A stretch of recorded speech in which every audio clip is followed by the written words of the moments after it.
What up, YouTube? YouTube! What up? This is Graveyard Classes, and it's 420 time! Time to talk about the new albums of 6 Feet Under, or the era of 6 Feet Under with Chris Barnes. So, without further ado, let's go! Okay, I had to do that. So, fuck it. Then now comes the 6 Feet Under era. Sorry for the fucking shit delivery of the last one. If you want me to record it and do it all over again, please do, man. I'm just uploading videos so people can see what I'm like currently doing. Being really honest, I'm just starting in YouTube, so I don't expect too much of myself in this moment. So I'm really honestly asking to have more like from you, all the viewers, a bit more of like feedback, so I can make videos better. Really, I am really motivated with this shit. I want to make the best out of it. So come on, criticize me. Don't fucking you don't have to insult me or shit. Like fuck bullying. Bullying sucks.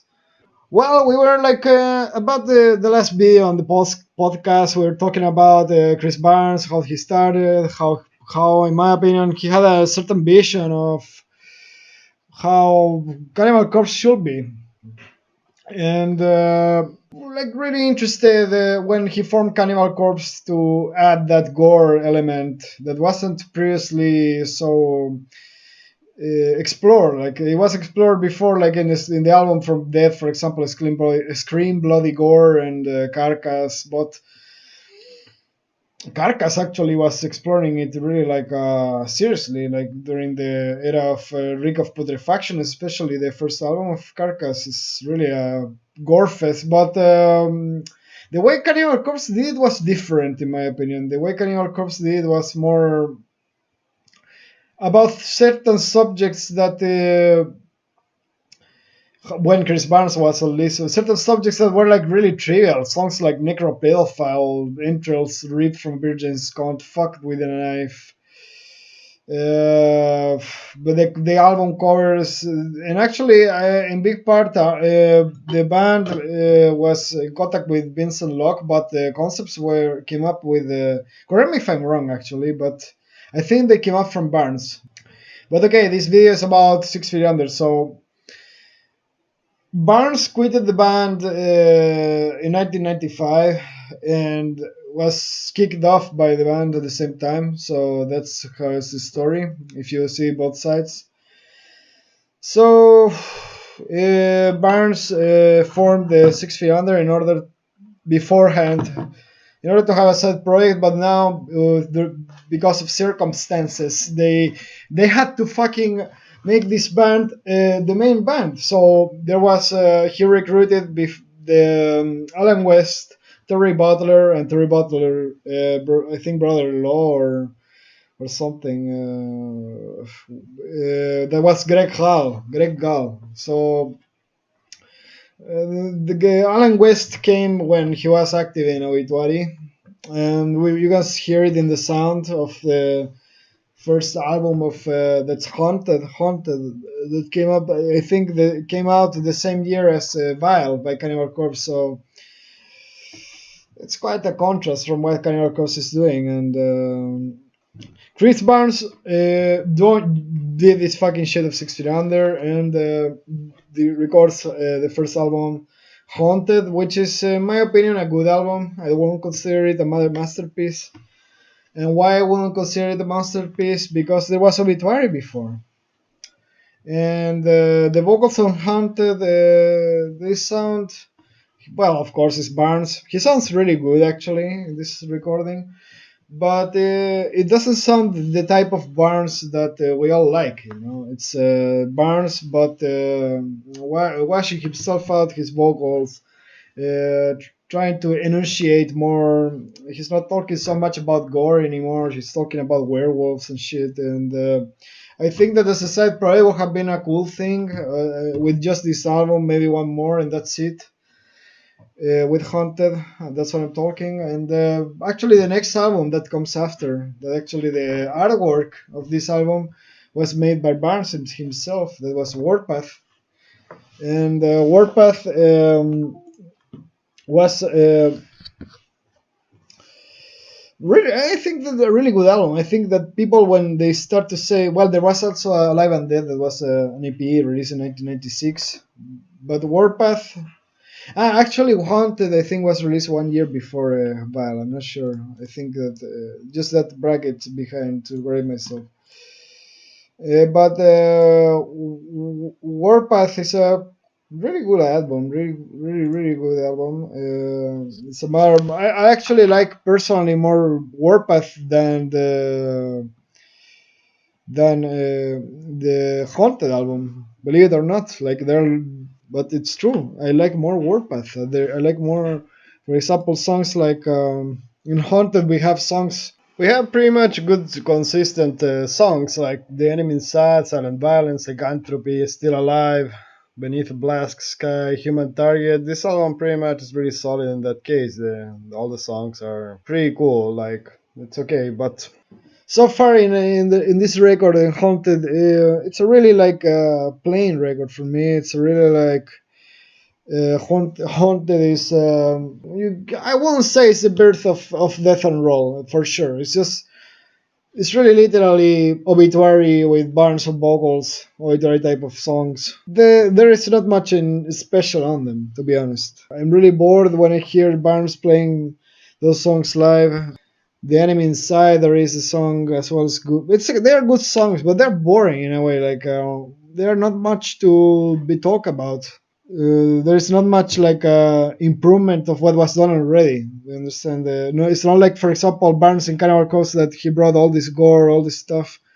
This is like a step back in that metal. This is 1995, and they're talking about shit that King Diamond was talking in the past. You know, this cheesy stuff. And King Diamond does it good and does it awesome, and doesn't need guttural vocals to say that shit.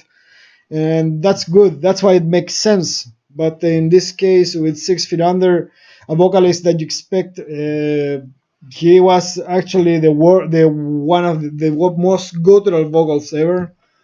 And not even Corpse Grinder can achieve those low vocals as Barnes. And okay, it's a side project at this moment. I don't judge it because it was meant to be a side project for fun. And in that way, that's why I like more Warpath, because it has its own identity, in my opinion, for 6 Feet Under.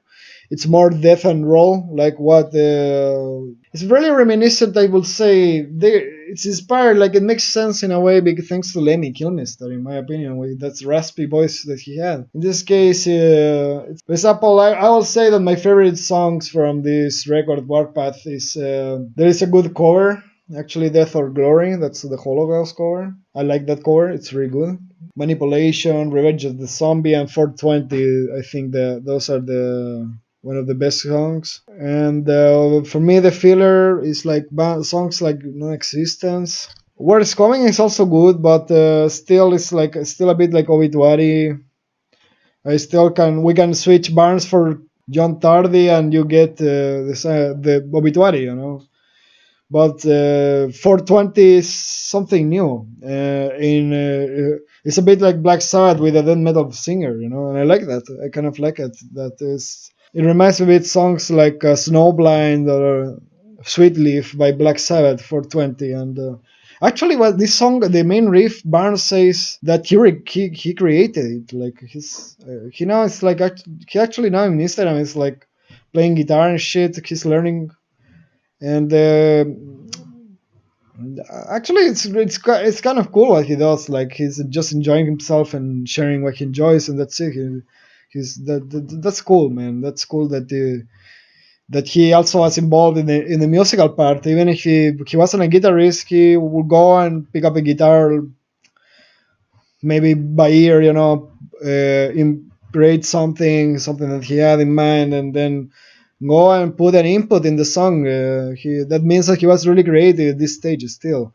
We have a cover art. He did also the logo of the band, the cover art of Warpath, and this is the last era that he didn't have dreads. Actually, this the first 2 albums. He still had his long hair, the classic long hair that was pretty awesome, and now he put these dreads on his face in the next album that was Maximum Violence. In Maximum Violence, there is a new guitarist that will be the long-term guitarist. So Alan West is replaced by Steve Swanson replaces And Steve Swanson was a short member in the Massacre. He was quite a new upcoming star in the metal music. But there is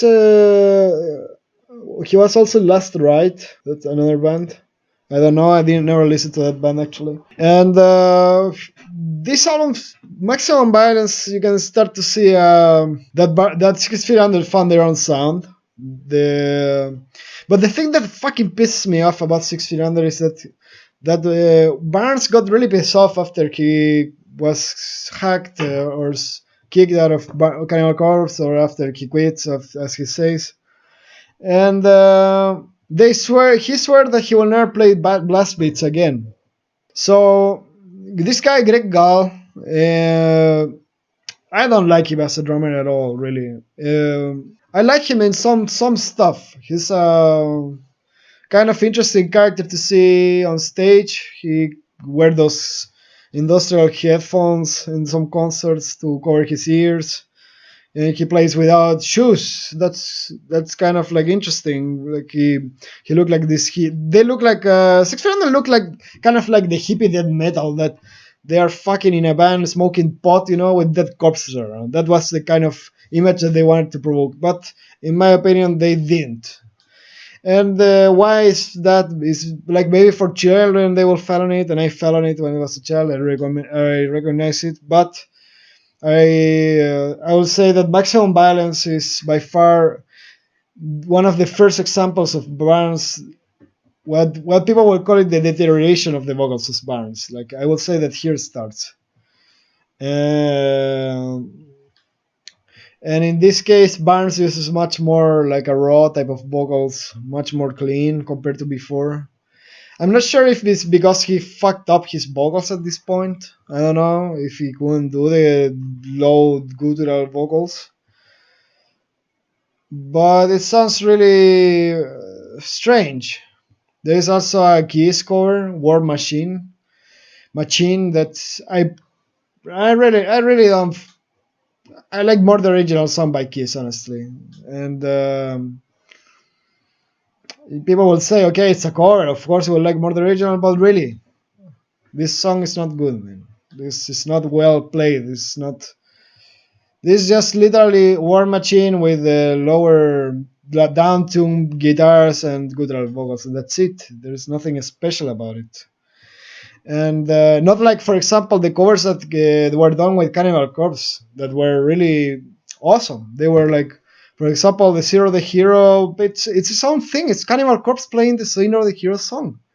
It sounds like that. It sounds like, I don't know how to explain it. It sounds like fucking Cannibal Corpse playing the fucking song, and they make it its own song at the end. The same with the Possessed the cover that the Exorcist that they play in the same EP, the Hammer Smash Face EP. Again, the same fucking shit. It's a different song, man. Now it's awesome. That's great. The point, like Venom said, the Kronos from Venom said, the point of making a cover is to make something your own out of it. It's to make your own shit out of it. And in this case, War Machine is just literally War Machine with down two guitars and fucking guttural vocals, and that's it. There's nothing special about it. And Torture Killer, the song, I don't like it. There are lots of people that likes it.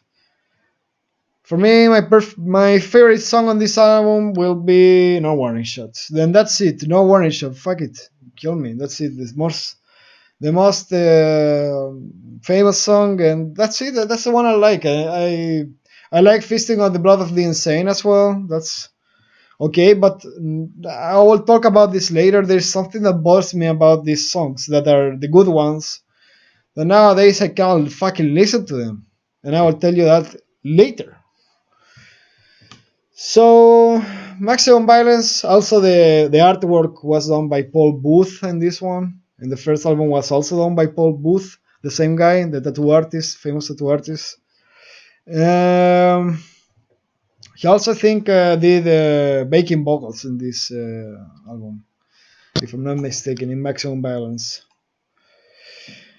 And this is like I will say this is like the best album from It along with another one that I like that everybody will kill me for this saying that, but that's my actually my favorite 60 under one of my favorite 60 under albums, and it's a really bad one actually, but I like it because of that. It's like I don't know, liking B movie, you know, it's like liking a B movie. I will say that 60 under is like I don't know when it was with Cannibal Corpse, bands with Cannibal Corpse was like Hitchcock movie about horror, and in 6 Feet Under it's like I don't know. It's just a B movie that you find in a record store, and it sucks, but you enjoy it because it sucks. You know, enjoying the shit. You have to go with the shit. Honestly, it's like taking the pulling the lever and going the shit down, and you go with it swimming frontwise. So the next album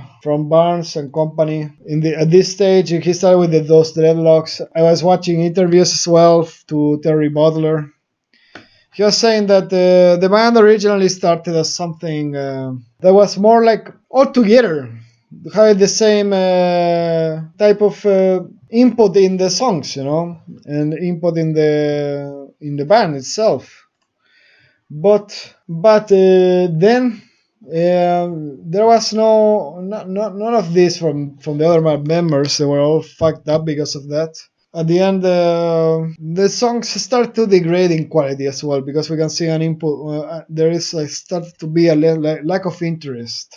And Barnes, I believe, with his trauma of leaving Cannibal Corpse, he became a control freak with his fucking band, you know, because if you hear the Haunted album, it sounds much more like a free type of album that everybody kind of. It sounds really good in production wise. You know, it's the drum sounds great, interesting in a way for the limitations of Greg Gall because Greg Gall is, as you will see in the future, he's not very proficient drummer or versatile drummer. He plays all the time the same shit, you know, and there is all the time the same. He's not a great death metal drummer. I don't know how he is as a rock and roll drummer or jazz drummer or whatever, but as a death metal drummer, he's one of the. I like his when he makes those fills with the toms and shit, but that's it. That's about it. All the rest has been proven that can be improved on the band and should have been proved long time ago. But fuck it, I will talk about that later, like I said. So after maximum violence comes the maximum expression of artists and music and enlightenment in spiritual and intellectual levels. That is also gave birth to one of the best YouTube channels in the whole world. Mine, of course. Graveyard Classics, the best album in existence. And thanks to this album, I discovered myself. I discovered my identity. I discovered many things, many important things that I should question myself every year. I started to look at my feet and see that where those feet should go in life, and to review my choices. And in big way, it changed my life forever. And this album I recommend it to everybody in order to change their lives and become better human beings for this society. So, Graveyard Classics 1, released in 2000. It's just we have additional vocals by John Bush, and it's produced by. I'm just telling now that it's produced who it's produced by because it's interesting to know that. But actually, the first album I forgot to say was produced by Scott Burns. It was Scott Burns. This is Chris Carroll engineering and Brian Slagle producing it himself and the mixing also. So Graveyard Classics is Brian Slagle, the general manager of fucking Metal Blade. So he really must love these masterpieces of music, you know, the Graveyard Classics. That's why the mastermind behind this is both Chris Barnes and Brian Slager, and I can see that. Why? I can see why these covers, you know, make so much sense in life. You know, the first tear came out of my eye because I'm a man. I'm not a fucking pussy, you know. But when I fucking listen, a man doesn't cry, you know. Men like me doesn't cry because I'm strong and I'm completely fucking invincible and all the shit, you know. And because thanks to this album, actually, this album made me like that. This album made me strong and weak at the same time, because when I listened to the first song, I really cried for the first time in my life. I knew what a tear meant to me, and every single song, one after another, is one tear after another for me, from just joy and from just pure enlightenment and connection with myself, with all my senses, with my chakras, with my soul, with my intellect, and with my future. I see my future, my past, my previous lives, and everything inspired in these songs, because I can see that the composition behind this, all the effort that went into this, is just to provoke in you a new awakening in life. You know, we have different awakenings in lives. The first one is when we wake up for the first time in our lives after we maybe even before, when we are in the womb of our mothers. Then when we go out of it, then when we start to learn how to talk, walk, when we start to explore new dimensions, jumping, when we start to listen our first music, when we start to feel our first taste of things, when we start to feel our first emotions towards somebody. But the highest one, in my opinion, of all those experiences for everybody is to listen the four albums, especially the fourth one of Graveyard Classics. But I will start with this one. So there's a TNT AC/DC cover that is played live lots of times. I think that's okay. It's not nothing special, not too bad as well. Sweet Leaf, Black Sabbath cover. Uh, and that one doesn't make any sense for me. It's okay, of course. Burn smoke pots, So do everybody. What the fuck? Like, deal with it. Let's, now thanks to this type of stuff, Gutalax makes sense. They sing about shit, like taking a shit. That's the only thing that was left singing about, because nowadays we sing about the most trivial things in life. So most of the covers on this first album, it's actually rock and roll covers, or some of trashy bands. For example, there is an Angel Witch cover, Dead Kennedys, but yeah, like I said, maximum expression of humanity. We should send this to space so aliens can discover it and have a good impression about us. So next album. So the Graveyard Classic started with this one. It was just one time thing, and I can say that Barnes is really interested to do covers, because after that, Cannibal Corpse was never doing covers again, and during his era in Cannibal Corpse, he was doing those covers that were really strange but cool. And in this case, in Graveyard Classics, they are the maximum expression of humanity, and that's it. There is no question about it. And fuck off everybody who dares to say something against that. There is after the Maximum Video and True Carnage after. I didn't saw the Maximum Video, honestly. Maybe I will say it someday. And the True Carnage album, that this one is actually my guilty pleasure, one of my favorite 6 Feet Under albums from the era of the Swanson. And in this case, there is some things that are like so bad it's good things, and there's things that are so bad it's so fucking bad I don't want to listen to it ever again. For example, the song Snakes, it became like a meme in the fucking death metal community. But there is songs I like, for example, Impulse to Disembowel, The Day the Dead Walked. It Never Dies also is cool. Waiting for Decay as well is cool. And there is also this other stupid song, One Bullet Left, that he did with the Ice-T, which I find okay, interesting. Go for it. Go call fucking Ice-T, do some death metal song, the most awesome metal song ever. Anthrax could do it in the time that was also thought as impossible, and did a metal song with the Public Enemy. Why not with death metal? But in this case, 6 Feet Under. But no, it didn't work. Actually, in my opinion, is the worst song together with Snakes of whole 6 Feet Under era. But in a way, One Bullet Left also has a bit of like a place in my heart. It's a bit like I don't know, it's so bad it's good. This one, it's next is so bad it's bad. There is also Sick and Twisted. Actually, like also like the riff in that song. It's really like strange played, really weird. It sounds really. I think if it Six Feet Under took that duration of that guitar playing of that song in the during the whole career, it would have been something interesting and different drummer as well. The drummer sucks ass.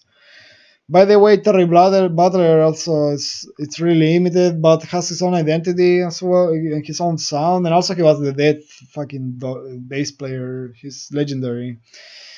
So it's like a super band till, like it was a super band till the Alan West left. Like now it's just Barnes and company. So in True Carnage also Barnes goes and changes his vocal style again. I will say that I forgot to say that from the previous albums. That Barnes is so extremely consistent with his vocals. In every recording he's different, and that's a fact. There is no recording that he sounds the same. And I don't know how the fuck he does that really. But it's cool. I would like that Barnes does that more in each song than more each record. So he sounds consistent, at least with his inconsistency. He's always fucking delivering an album that with the same style of vocals, and sometimes he makes really big mistakes, and that's the problem. And this one is one of the good vocal examples that Barnes could still could still hold up really good notes and really good sound of his vocals. And this one in True Carnage actually sounds like he's like in the same time of Tomb of the Mutilated, even a bit more guttural. Fucking doorbell, man. Fucking doorbell. So what the fuck? So True Carnage, it's one of the albums that causes the most hate and love at the same time in some ways with the vocals of Barnes and the music. I think that the vocals of Barnes are awesome in this album. It would have been a great album if there were different musicians behind this and different music actually, because his vocals were sounding pretty good till this age. He could have perfectly still be the Cannibal Corpse frontman in this time. So listen to those songs. I recommend you. Don't go into like fuck it like this. Don't expect too much about them. Just fucking listen to them, and that's it. That's all. That's all you have to do, and there's not much to do, and you don't have to do it even. It's not your obligation in life to do that shit that people on the internet tells you what to do. So fuck it. So then comes my favorite, one of my favorite. It will be one in the top 5 albums of 60 Under favorite 60 Under records. That will be Double Dead Redux. That's and Double Dead, and well, those two albums came together. But I like the Double Dead Redux much more than the Double Dead video, because in Redux you get an album included that's a live album, and you get and I have that copy actually, and it's awesome. I think it showcases that Barnes could still display in this time those guttural vocals from the Cannibal Corpse era. I don't know what the fuck happened after, but in this really I cannot find anywhere in YouTube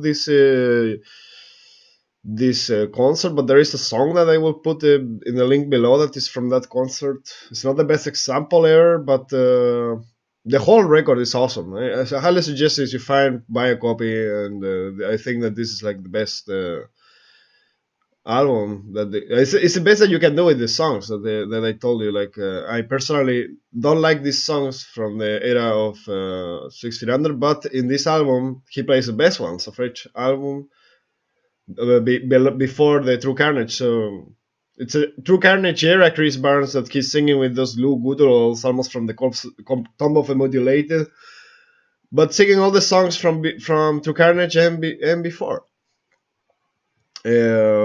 There is also DVD. The DVD is I also watch it. Kind of funny. There's like a story going behind. Really stupid story of a fan of Cannibal Corpse. Like it's stupid, really. Fucking shit. It's not even funny, really. But it's interesting to see like there is lots of stuff like, and that's it. Fuck it. There is Barnes smoking weed in several parts. And there is also the concert that there are, I think, a little bit less songs than in the album, but that's what's cool about this Double Dead Redux. That there is one, there is almost the same lineup of songs in the concert and the video, but there are different concerts, if you know what I mean. And in the record, that's why I tell you, if you buy that record, the Double Dead Redux, and you know, the vocals are much better and the musicianship as well. In the maybe I don't believe they edited, but it sounds really like it's straightforward, the recording. But I cannot talk more about it. Just listen to it. That one I recommend it. I will put it in my top 2 or 3 of albums of 16 under. I will put it in that category, and it's the most unheard of. I think that one, and it's sad. Maybe they should reissue it or do another live concert. Come on, Barnes, it's awesome. You play awesome concerts, man, and there is so little concerts around from you. So next is Bringer of Blood. Fuck's sakes, man. This is where things start to, like when they say shit starts to shit start to hit the fan, man. And in sense of this is a time we have to remember that Slipknot was becoming famous. We had Limp Bizkit and all these crap bands that are nu metal. Okay, Slipknot is the only one that I kind of like respect, but all the rest I personally fucking hate it. And the sound as well. And I fell into the trick. Okay, I was wearing the fucking New York cap from Limp Bizkit when I was a child. I felt like an idiot. And now that I say that I fucking accept that in myself in a public stance, but I never hear them anymore. I went to how do you say, several churches and temples and whatever, mosques and synagogues and shit to clean myself from that, but I couldn't clean myself enough from that. But eventually I took a bunch of drugs, and I don't remember anymore. I just remember there was a red cap in my life, and that's it. So Bringer of Blood is kind of like the new metal 6 feet under, and totally doesn't work. There is some songs that I kind of like from this album. It's not that it's a horrible album. I think it's bad presented. The cover art is the most atrocious cover art I have seen from the 6 feet under, whole 6 feet under legacy or fucking whatever. It's horrible. And the booklet inside as well.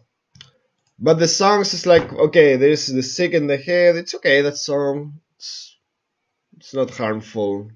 It could be a good filler for the album. It's a bit rock, you know, more like 16 under rock, dead and roll style. No blast beats. I'm scared of blast beats still, Chris Barnes. Are you scared still of blast beats? Yes, you are. Till way after. But it's okay. It's okay. You overcame it, man. So, my favorite song from this album, believe it or not, is Murdered in the Basement. It's so fucking stupid, this song, and that's why I like it. I really find it hilarious. It's so bad, it's good, and I love it. I think everybody should have that fucking song in their record player, really. Okay, so Blind and Gagged and all, Escape from the Grave, fucking grave. That's what I wanted to talk about. Like 6 feet under, with 6 feet under, he started all the time repeating every single record the word grave in somewhere, like the grave and shit, and all the time the fucking grave, man. Why the fuck he repeats so much the in the lyrics the word grave?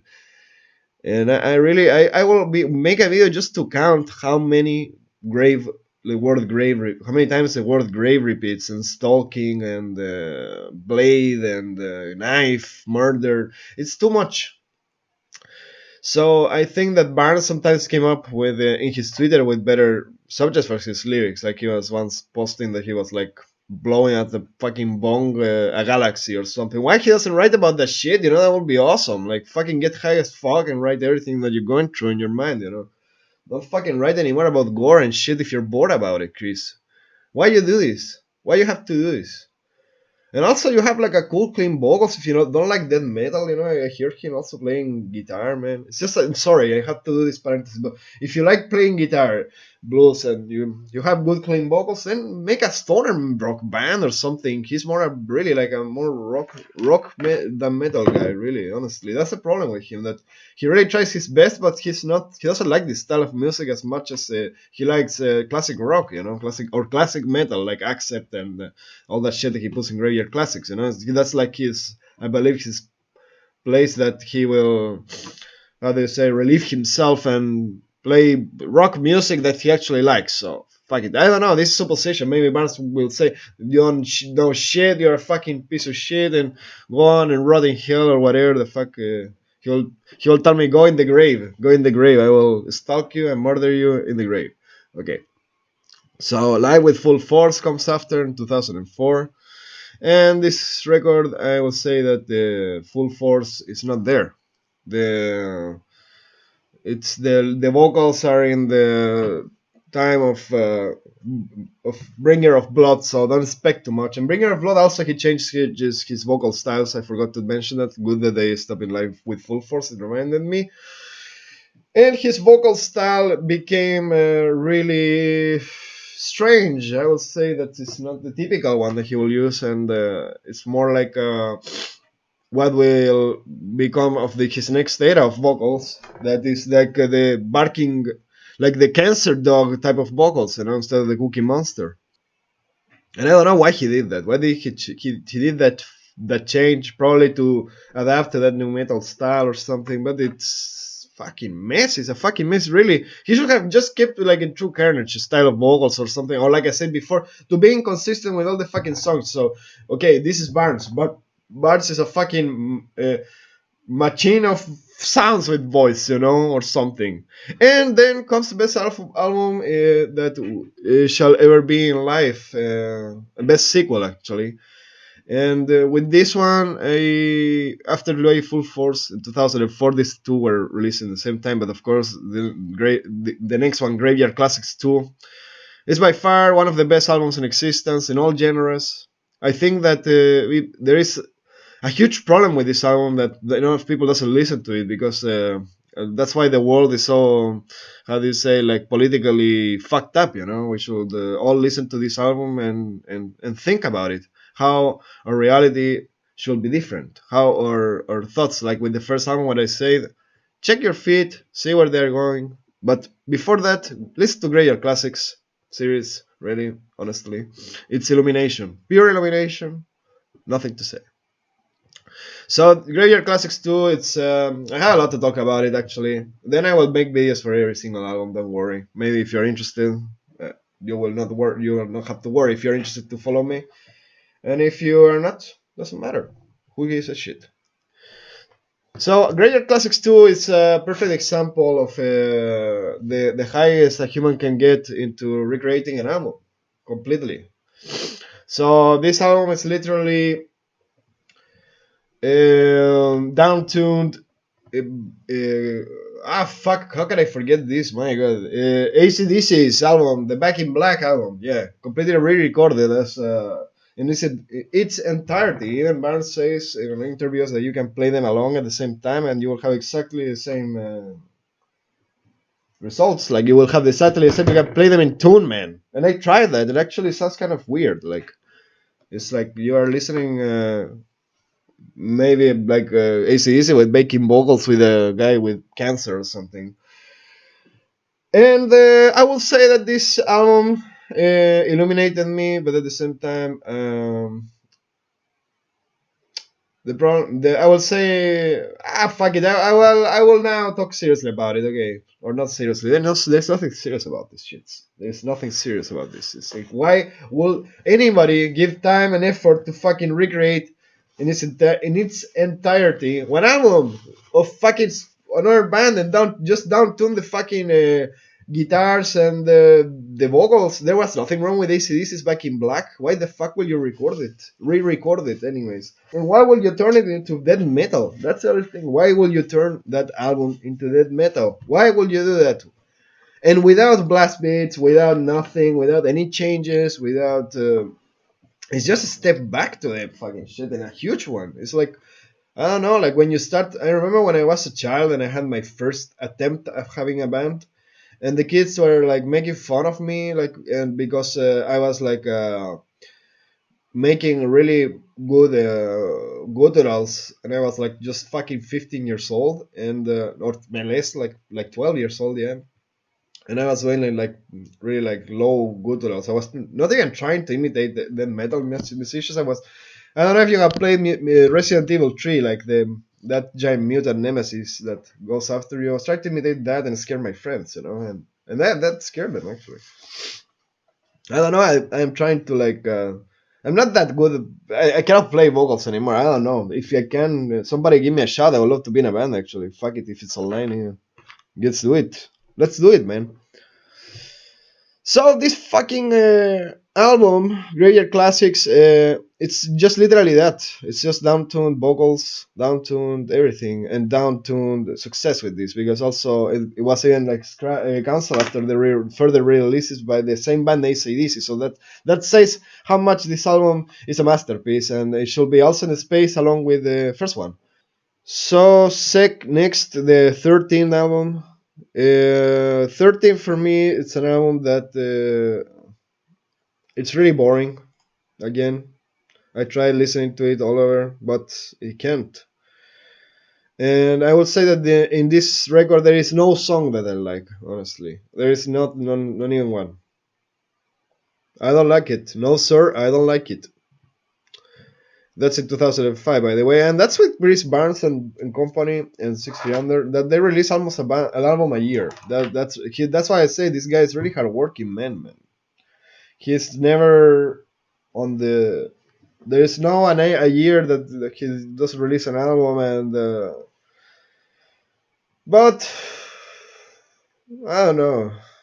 Maybe he should have just released one album every 4 years and do it right. That's. But also there is maybe the money factor. I don't know. Who gives a fuck? Maybe that's his way of creativity. He likes trying lots of shit online. Sorry, online on the world. I like releasing lots of stuff, so that's cool. Great, good for him. Next was a compilation, a decade in the grave. Like again the fucking grave. Just check it for me, really. Check all of you how many times it's repeated the grave in the songs or whatever stuff. It annoys me, really. It fucking annoys me. I'm doing this video actually, so if he listens to me, really, I'm a big fan of his work, but really, it needs to be changed. It's too much the same shit. And he started the change and everything, but okay, well, it will go naturally with this review, anyways. With this podcast, fuck it. Commandment comes after. Again, it's boring album as fuck. I saw it. I wanted to buy it in the record store. It was really expensive when I was a child, and I'm glad I didn't because there's nothing here to listen. There's just I don't like it. I cannot talk about it even because there's nothing to judge about. There is boring guitars, boring everything. It's boring. It's just Barnes there, and his vocals again inconsistent. In the 13th album, he was sounding like different from Graveyard Classics 2 and from all of the rest. Then in this Commandment, same rule applies. Changes his style again, and I would say he sounds worse than in 13 in Commandment, and that's why people will say that he started to degrade his vocals. And I will say on top of that he started to degrade his vocals in Bringer of Blood album. But I will not say that he degraded his vocals. He started to switch styles too much or whatever. He couldn't achieve anymore I don't know. Really, who knows? Who knows? Maybe because really there is a next album that I will talk about that he plays the vocals perfectly again. But okay, and this one is actually it's coming. It's here, and also it's next year. After imagine in Commandment, he's just really playing like I don't know, like he's not trying to grow, like he's growing, but nothing special. Like but in Death Rattles, he went back to the sound, and that's when Chris Barnes all over the place went back to that sound from. And I will say that this one is for me one of the best albums of 6 Feet Under Swanson era as well. Death Rituals is a great album, I will say. It's a good album. I like listening to it. It's I think it's the best effort of the lineup of the classic lineup of 6 Feet Under. Together with and also like really listen to the fucking live album that I said, the Double Dead Redox. It's really good. I recommend it completely. I think that those two are the best, and that's it. I don't like Haunted and Warpath. I like it more, so that's another era. I like Warpath more because of originality. So after this album, Death Rituals, which the songs I like a lot is well, everybody likes this one, and I would say I hated this song actually before. It was disgusting for me, but now I learned to love it, and it's kind of cool actually. That is Seed of Field. And most of the album, there is not a song that I can remember. For example, the songs like I like also that involuntary movement of the flesh also good. Again, it has a cover here that should have been maybe in the Graveyard Classics because really it disturbs the whole album. It's and also it's in the middle of the album. It's like Bastard by Motley Crue. Why Motley Crue? Motley Crue doesn't need to be death metal, unless you do a blast beat masterpiece shit and at the end will work because in this case it doesn't. It's yeah, and Death Rituals is the only album that because I believe Barnes started to overcome his fears to blast beats, with Cannibal Corpse he was sacked, and Greg Gall tries to play blast beats in this one. Yep. Greg Gall trying to play bass beats, and it sounds like shit, honestly. He cannot play bass beats, but he tries, and I think that was Barnes telling him, "Hey, please play bass beats," because the he wanted to go back to the original sound with this album. So, and Barnes wasn't pleased anymore with the sound that they were taking. He was, I believe, as bored as us. So he switched after a live concert. He switched the whole fucking lineup, man. Like really, like abruptly. That was. I'm sorry. Yeah. Sorry. Oh my god, I forgot the masterpiece itself that comes after. Many people say that this is the best Graveyard Classics collection, and I will say that no, you're wrong. The fourth one is the best one, but this one is really close to it. And there is a Dangerous Meeting by Merciful Fate, Metal on Metal, Anvil cover. I like that cover actually. This one, Graveyard Classics 3, I also agree. This is like one of the best Graveyard Classics in a sense that there are songs that make sense to make a cover out of. Like Metal on Metal by Anvil, I discovered Anvil thanks to this chord, and it sounds really good with those low gutturals. Actually, it's like really groovy, and how the Barnes is playing in this Graveyard Classics tree. Also, he kind of in this side of the story, Barnes was a bit more consistent, and he sounds almost the same as in Death Rituals, which is kind of weird for bands to keep the same sound. And it sounds cool, that one. In this one, I will say that Barnes still had his voice. He should have just kept this style of voice and fuck it, make up things with Cannibal Corpse. There will be still classic Cannibal till now. Okay, so enough crying like a baby. But like I said before, Graveyard Classics made me cry. So yeah, that's it. There are some songs that doesn't make any sense, like from Van Halen and Ramones. I cannot get that shit really. Why will you put the crap there really? And the Slayer core, and this one it shows that Greg Gall as well was trying his best with the drums. He's playing quite good the drums here. He's playing quite complicated songs from Metallica, Slayer, and all that crap. So he was a capable drummer. He was just like maybe not motivated or something. I don't know. Who gives a fuck? He doesn't play drums anymore. Or I have seen him. I have seen him in some side projects with the guy from Asok. Asok. I don't know how to pronounce that one. I don't know how to pronounce many words. And the Asok guy band, and it's very obscure that I tried to find it. I don't know why I know about that. Anyways, it's good. It would have been a good side project, better than 6 Feet Under actually. If you listen to that with Greg Gall and Asok singer, ex singer. So that's it. Then comes the new era of 6 Feet Under. Barnes was sick. He released the last video that's in 2011 with the guys. That's a concert, and it's in Germany, I think. Wake up the yeah, and from now on, Barnes will be all the time playing in Germany and stop playing in United States for some reason. And he fires or quits. I don't know. Depends on who tells the story. I believe he fired them. The Greg Gall and Terry Butler from the band. And in this case, now Barnes takes full control of the band. But so there were there was a year, and then comes out. I think the best album in 6 Feet Under, whole in the whole 6 Feet Under album catalog, because I think that this one is actually good. This one is actually a good album. No, it's not an album that you think, okay, I like it because it's bad. It's like, I don't know, you go and buy some guys outside chips, they're not that great, but they're cheap, and you can buy them and eat them on the way. This one is like great. There is actually a dish here. There's a fucking there is something to talk about. So I will talk about this one. Fuck it, Undead. This one was Rob Arnold on the record, and I can say that Barnes took over the band because Swanson didn't have any input in this album. So it's like a new band, anyways. He just played a solo somewhere. I don't know even who plays it or where or what. And I believe it's in maybe Frozen at the Moment of Death and Formaldehyde, but so be it, and that's it. Swanson just playing a solo, and not even a memorable one. It's just a solo, and that's it.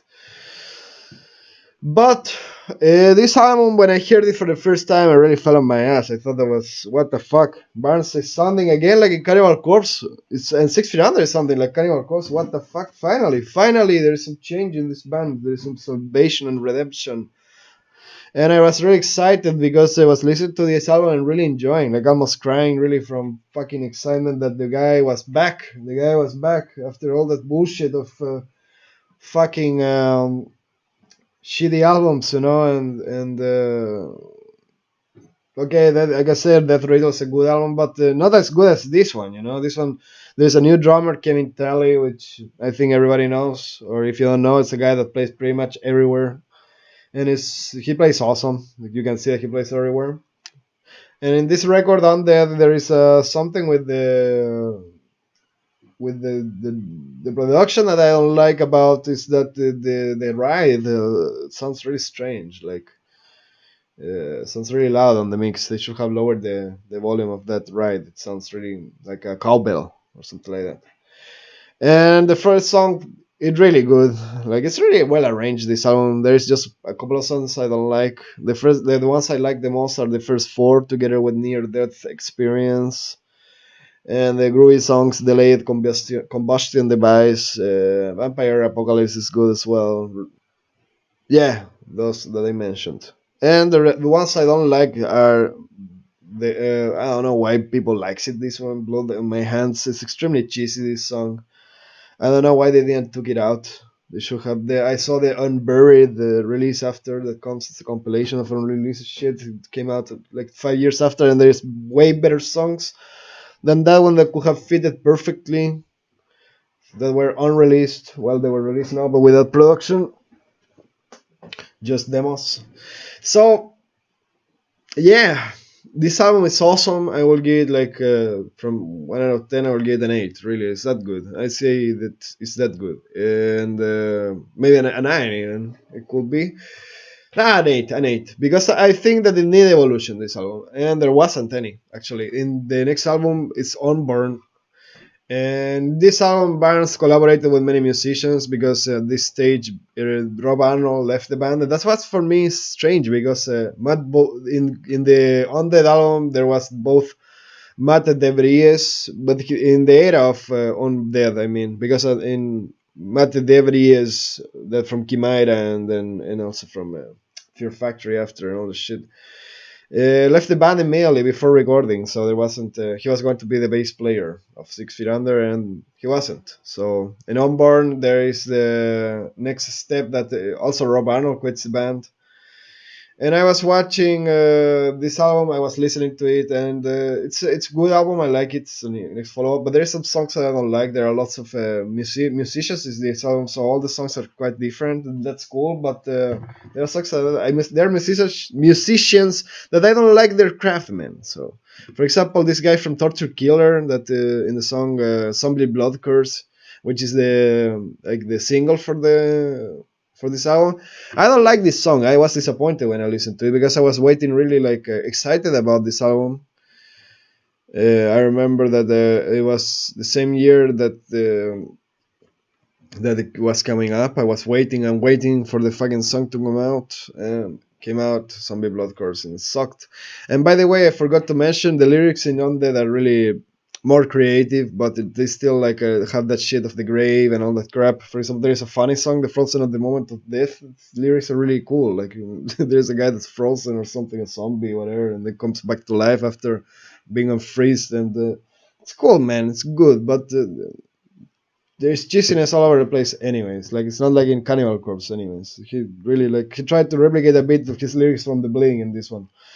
And in the Unborn, it's an input of lots of musicians. There is Ola Englund, the YouTuber. There is that replaced Bro Barnold's guitar live, and there is Jeff Hugel that will be the permanent bassist for 6 Feet Under, and I'm glad for that because he's actually one of the best bassists there is. But I haven't been able to listen some that he is totally free to do whatever the fuck he wants because he's really good as a solo artist. But in 6 Feet Under, I will talk about that later. So there is also the Zombie Blood. So apart from Zombie Blood, of course, I will say that the best songs are by Ola Englund. There is also Jari Lane from Torture Killer, like I said. I don't like his songs.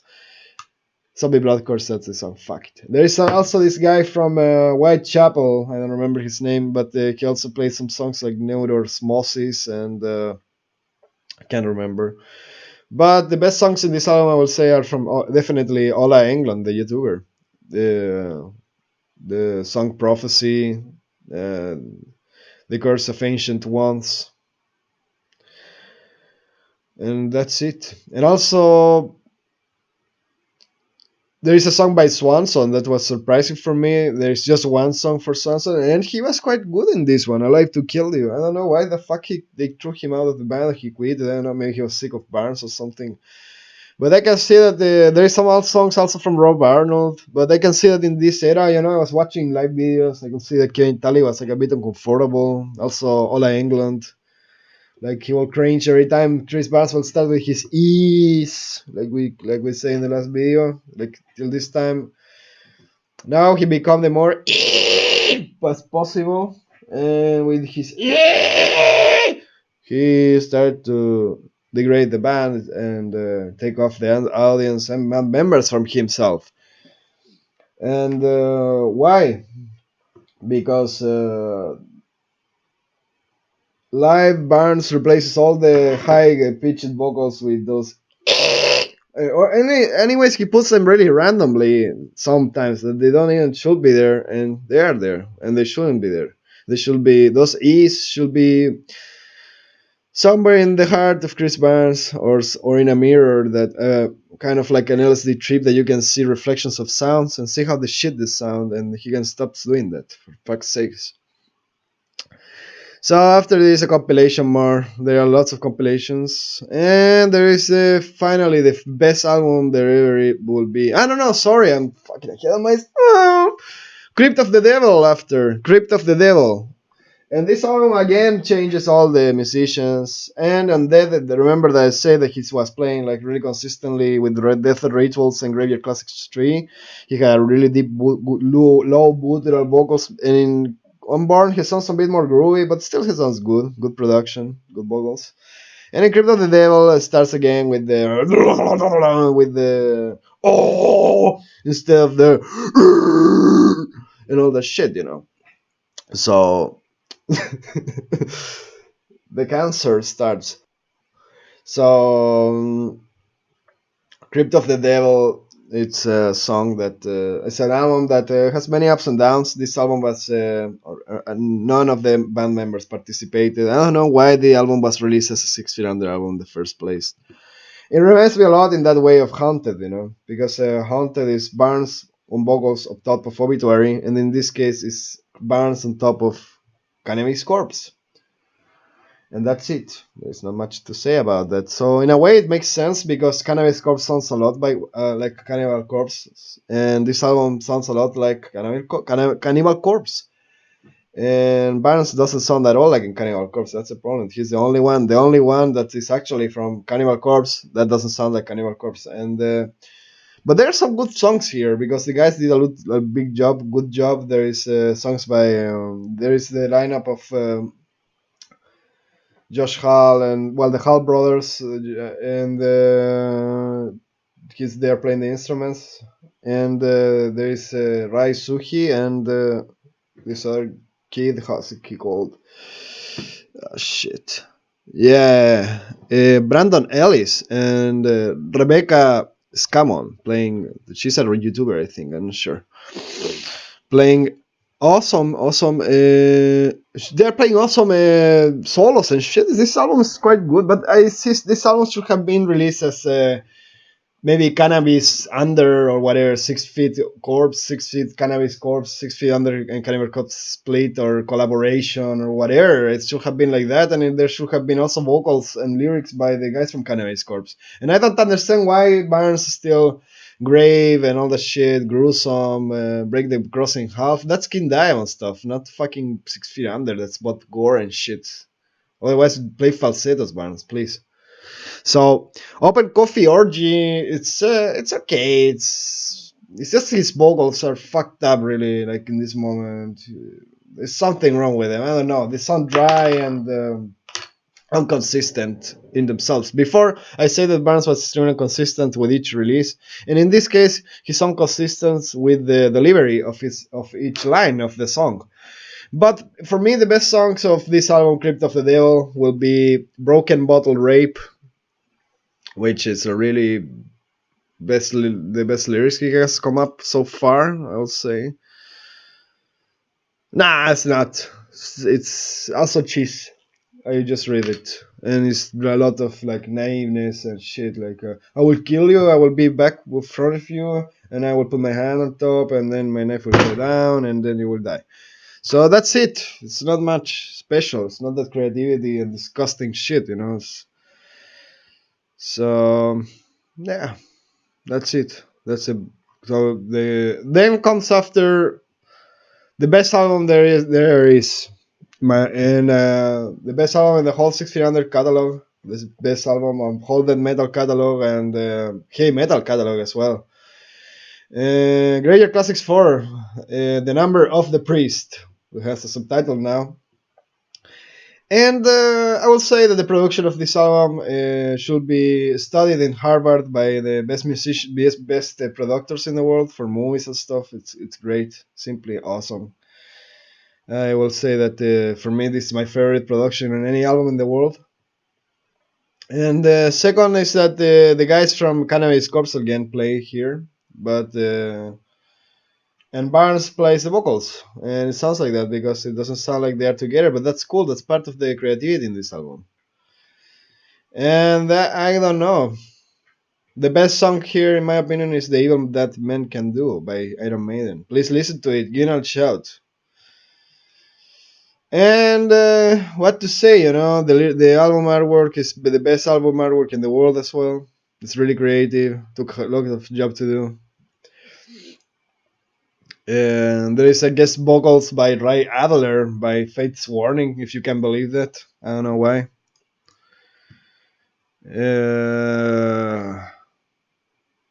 And again, you know, like I hear that in this album was in the interviews, Brian Slagel was the one that chose all the songs for Barnes. So I don't know if he was trying to like, you know, and apart from controversies, in this time when Kane Tully went out of the band, I believe that he went out of the band because of Barnes, because he was fighting with I believe he was fighting with the guy from this vegetarian metal band, the vegan metal band. How's it called? The Rabbit. No. That guy also is vegetarian, but or not? I don't know. Cattle Decapitation. That's it. Yeah. So Cattle Decapitation is he fought with Travis Ryan on tour. Sucker punched him, and I believe I don't know. Maybe this was the congratulations from Brian Slagel. Okay, here you go. Play these songs and you have to record an album this year. So fuck it, or you're out of the label. That's a bad price. And thank God, because we all can listen to this now. So, what else to say? Half Judas Priest, half Iron Maiden album. Excellently, delicately played songs. Excellence at itself. Spot on the notes. All the notes are hit. And when not hit, which is 90% of the time, they're changing a way that matters, that makes sense, and that I don't know. Everybody around, please comment and really show your love for this album. Really show your love. Why so much hate for this album? Okay, next album. Best album ever. I say it. I say it. Rare Classics 4 is the best album ever and the best vocal delivery by Barnes ever.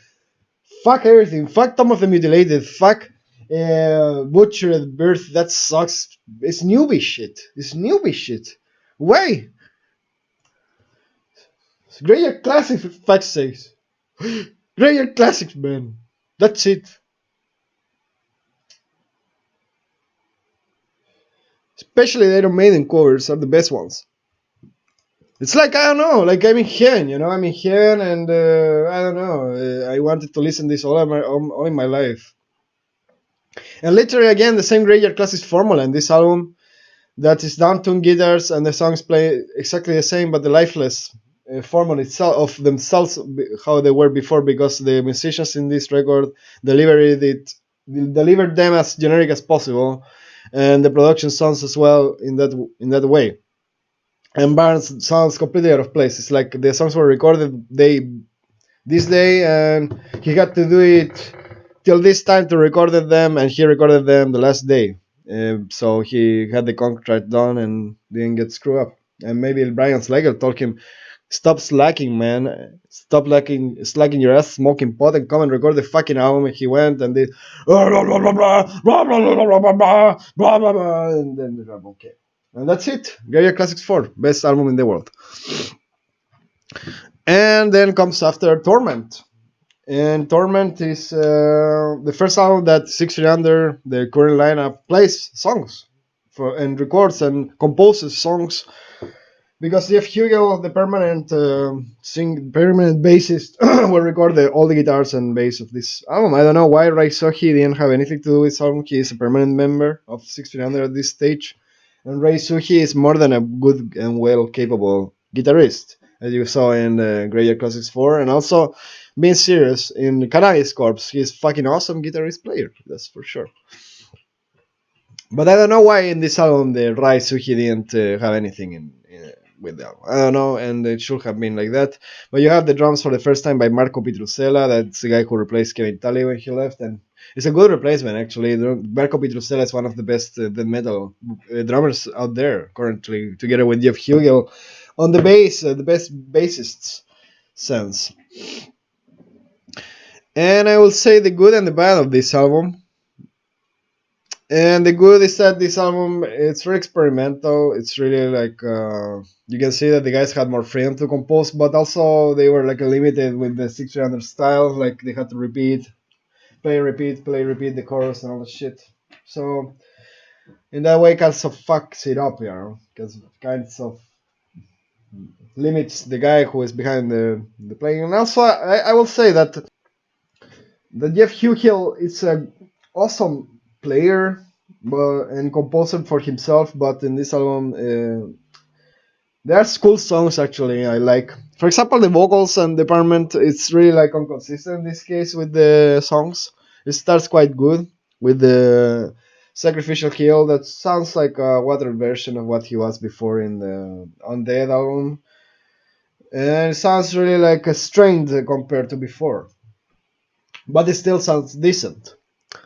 Exploratory Homicide is my favorite song. It's a kind of a filler for song, but for me it's not. It's actually a really good song. I believe that. I thought that the rest of the album was going to sound like that one actually, but no, it's the only song and I like it. It's a blast beat craziness, and it's almost like a grindcore song actually, and I like it. Barnes sounds really good and consistent with the song. It sounds spot on how he should in that song, and that's strange for Barnes, but especially 6 Feet Under, but that's good. The Separation from Flesh and Bone, I like that song, especially when they change, and it should have been the song in the change only. That chorus, the separation of flesh and bone, is cheesy and it doesn't make any sense. Why would you sing about separating bones from flesh? It doesn't make any sense. And also Sacrificial Kill again is about chorus, the grave, sentence in the grave.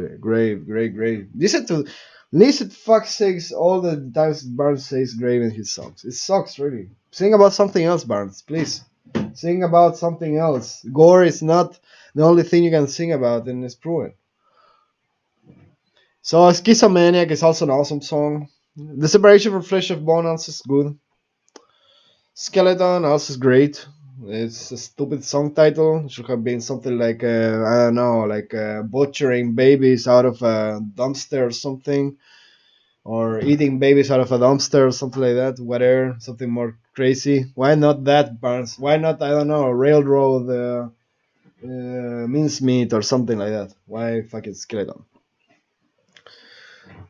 And then Knife to the Skull, shit, it's filler. It's like a groovy song. It's like what 600 is trying to do now. Like they divide into halves the albums. So one half is like more like groove, death metal now style, Cannibal Corpse style, and then the other half is groove. And it happens with all the albums before till Undead. And Undead also he did the same.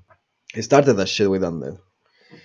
And in the process, Slaughter of the Slept also saw one of the greatest songs, and I didn't like this song before because it's recorded the vocals like shit, and again because Barnes and the rest of the band recorded separate ways. This album they recorded in different studios, and that's why it doesn't make any sense because there is no correction between band members when they do that. There is not that correct each other to tell I don't like how you sound, and that's okay to tell. You have to tell that. That's why it's a band. It's about taste of the band members, Barnes. So that's why 6300 is sucking now because it's just you telling what to do, and that's it. And the guys also have their input. I can see that you're awesome in that way that you let the guys record and compose whatever the fuck they want. But at the same time, it's part of that is to make any good album is to receive critics. And in this case, recording the album in different studios and shit doesn't work out. It would have been better that everybody was there because they should have told the producer in this case that the Slaughter of the Sleep song wasn't recorded properly. The vocals sound stupid, and live you sound so much better, Chris, in this song. I remember I saw the live version of this song, and it sounds incredibly much better. I love it. And then comes after all the rest that are fillers, Funeral Mask and Obsidian, Bloody Underwear, which is a sequel for Rape Fuck with a Knife, and it's okay. Bloody Underwear it makes sense. It's a sequel. But Bloody Underwear doesn't make me feel so much about the lyrical content of this song. It makes me more feel that there was a the stuff that women used to for their menstruation. I don't know the name for fuck's sakes. And I don't know. Sounds more in that way, but just words, my friend. And Roots of Evil again, like all the time the same shit, evil and darkness and crap. But like I said, bands like Kick Diamond makes sense in that case. It's like that horror from the Frankenstein era and Batman, Dracula and all that shit. But in the case of 6 Feet Under, you expect something more. Expected from the frontman of Cannibal Corpse to came up with some more even crazy shit than before to outdo himself. But in this case, he was just limiting himself till the end, all the time putting limits on himself. And I say that he's an extremely hardworking man. I really appreciate his work and all the stuff, but he just limits himself with creativity for some reason, and that's it. And he has also awesome musicians around. And now comes the era that comes Unburied. That's the last compilation that was released with all those songs from the Undead, Unborn, and Torment sessions. There's no Crit of the Devil sessions there. And later, the last update on the band is that Jack Owen joined the band. So it's almost half Cannibal Corpse now. It's Chris Barnes and Jack Owen playing together with the guys Jeff Hugel, Marco Petrusella, and Rai Suhi, which I think is the best lineup that 6300 could have. But lineups like this should have happened 15, 20 years ago. And but it's good that they happen. Actually, it's good that it happened. That the band now is going forward in a new direction. It gives more hope. And sometimes it gave me lots of disappointments and fucking headaches. Why the fuck didn't they do this otherwise? But still, it's a much better 6 Feet Under than before, in my opinion. how they are doing it now. The only thing is that Barnes again is becoming lazy with the concerts and playing all the time the same fucking lineup songs, all the time the same songs set list. So it's more than 5 years that he's playing the same. I know I'm a YouTuber guy and like playing the YouTube videos and also like sometimes going to concerts, but I like listening to 1600 live to see how they are doing. With that, I kind of predict what will come up after, and I will say that Barnes has much better live than in this album. The vocals of Slaughter at the Slip Socks or Torment and all this stuff, and with Jack Owen on the lead now, that will be the next album will come out. I don't know when. It's not announced still for this moment. But I hope really that they go back to the former glories as a great death metal band. I think with Undead there was something that Rob Arnold fixed, and Rob Arnold did something really good for this band, and Kevin Talley as well. And now Barnes has this gift to him, that kind of redemption from that shit sound. And now Terry Butler again. I will update the rest of the guys. Terry Butler is now in Obituary, which I think fits him perfectly. That's the band that he should have ever been, and that's it. He should be. It's a great band for him, and the new songs that he goes with the guys are really good. I can hear his bass, distorted low bass style. And Greg Gall, I don't know. I searched for him, but he's a bit disappeared. He's not in any band. I don't know. He's I think in some band somewhere. I don't know. And Steve Swanson disappeared from the face of the earth. I don't know why as well. And he maybe I think that Steve Swanson could have been frustrated as well as the rest of the band that Barnes was taking too much control over. I don't know. That's just a speculation. So this video was pretty extensive, and I think 1 hour and 20 minutes is more than enough being talking to myself. So thank you for watching, guys. Have you all of you a great time. I sorry yes it's so extended, but the 6 feet under discography is much extensive than the Cannibal Corpse Chris Barnes era discography, so I had to do that. So there's some good in Chris Barnes' career. There is some bad. There is lots of bad. There is lots of good. It's very extreme and polarizing career. Polarizing man. People hate him. People loves him. He's kind sometimes. He's aggressive sometimes. But in the end, we all know that he's a legend, and we should respect him more. Maybe not to meme so much about him, and maybe not to pay so much attention to him, because in that way he will stop to post stupid stuff on Twitter or shit. So, and if he does, his fucking Twitter. Who gives a fuck? Like, who cares? It's all those companies that are making those. I don't know, these fucking new web magazines that are making stupid shit about musicians, that they like that to transform the metal scene in something like the Kardashians. That is a fucking reality show that everybody's fighting and loving each other, and it doesn't make any sense anymore. And in my case, I really appreciate Barnes. He's my favorite vocalist of death metal, and he will always be. I'm proud of saying that. And I know that the man maybe sounds different now, but anyways, it's okay. I still will listen to the next album, and I still will support his band. And I will actually fuck it. And also, actually, another parenthesis. I also did. I'm a graphic artist and illustrator, and I did a cover art for the upcoming album of 1600. But Barnes, I tried to convince him to take it, but he didn't. So if you want, try me to convince him. I did kind of like a gory artwork for him, because to stop with the shit of the skulls. And I don't know. That's it. I will polish it. My Instagram. There's my link in the description. And my Instagram, I don't post stuff about the music or stuff. I just post my artwork and all this shit. But you can also follow me. I will promote myself over here as well. I need promotion, so I will do it. Fuck it. Go and check my Instagram, please, guys. Support me. It's really cool, my work. So I hope it's cool for you. It's cool for me, but I hope it's cool for you. And thanks for watching.